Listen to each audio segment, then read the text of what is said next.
जो बेलपत्री का वृक्ष सूख गया हो, जो पत्ती नहीं आ रही, फल नहीं आ रहा है, पूरा सूख गया, उसको तुमने बजाकर देख लिया कि बेलपत्री का वृक्ष पूर्ण तरह से सूख चुका है, ये किसी काम का नहीं रहे, थोड़े समय के बाद लोग इसे काट लेंगे, उसमें पत्ती नहीं आती, फल नहीं आता, पूरा सूख गया है, उसमें ना पत्ती है ना फल है, अड़भंगा है, बिल्कुल खाली।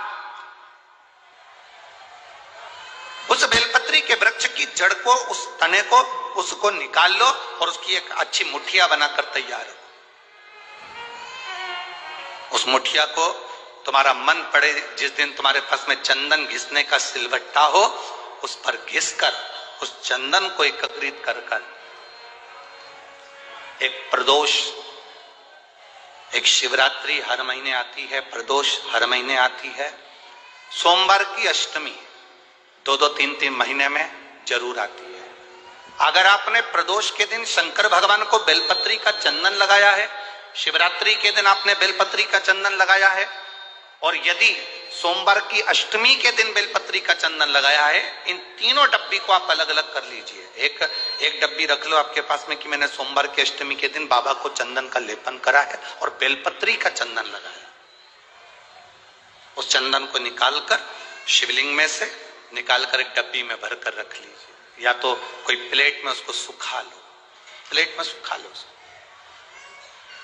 और प्लेट में सुखा लो उसको, और या तो गोली बनाकर उसकी गोली बनाकर रख लो।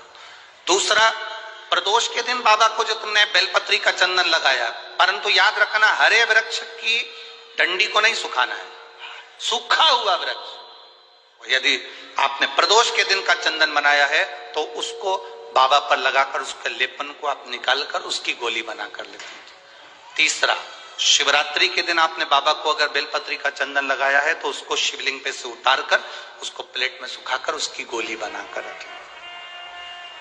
अब प्रयोग करिएगा, कभी मौका मिल जाए तो प्रयोग कर कर देखिएगा। शरीर में कहीं पर भी गांठ पड़ गई हो और डॉक्टर कह रहा है कि इसका ऑपरेशन जरूरी है, तो प्रदोष के दिन जो आपने बाबा के ऊपर बेलपत्री की जड़ का जो चंदन का लेपन करा है और उसकी जो गोली बनाई है, उसको 15 दिन तक रोज एक गोली पानी से निकलना प्रारंभ करो।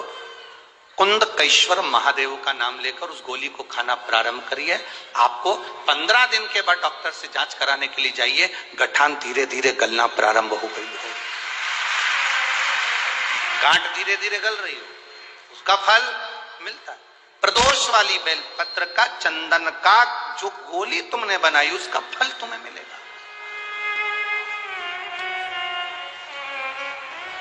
अब सोमवार की अष्टमी के दिन का जो चंदन है, बाबा को जो तुमने बेलपत्री का चंदन का जो लेपन करा है, देखिए डॉक्टर हनुमान जी के यहाँ पर ये कथा चल रही है, करने वाला डॉक्टर हनुमान जी हैं, कराने वाले डॉक्टर हनुमान जी हैं, और सुनने वाले डॉक्टर हनुमान जी हैं, और बोलने वाले भी डॉक्टर हनुमान जी हैं।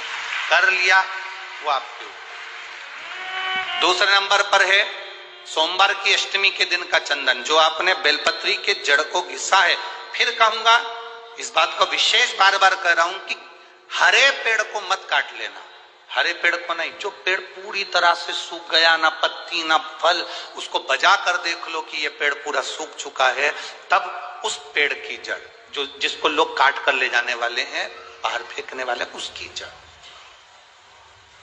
दूसरे नंबर पर है सोमवार की अष्टमी के दिन आपने जो बाबा को लेपन करा है, बेलपत्री की जड़ का चंदन बनाकर लेपन करा है, उसकी जो गोली है।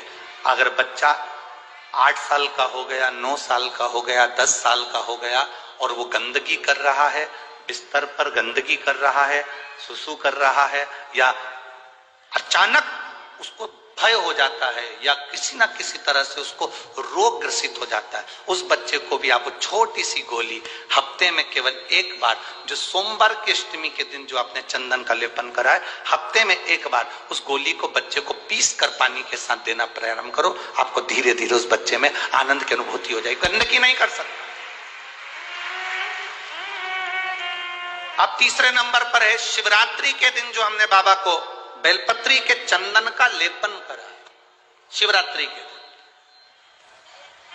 शिवरात्रि के दिन हमने बाबा को जो बेलपत्री का चंदन का लेपन करा, उस चंदन की गोली कभी डॉक्टर कह दे कि तुम्हारे रीढ़ की हड्डी में गैप हो गया है, तुम्हारी पीछे की जो रीढ़ की हड्डी उसमें गैप हो गया है, या आपकी जो हड्डियां हैं वो कमजोर हो गई हैं, या घुटने की हड्डी कमजोर हो गई है, कुर्सी पर बैठना पड़ रहा है, तो उस समय पर हफ्ते में 2 बार जो तुमने शिवरात्रि के दिन बाबा को चंदन का लेपन कर और उसकी जो गोली बनाई, वो हफ्ते में 2 बार आप उस बेलपत्री के चंदन की गोली को लेना प्रारंभ करो। रीढ़ की हड्डी में जो गैप होगा वो भराना प्रारंभ हो जाएगा।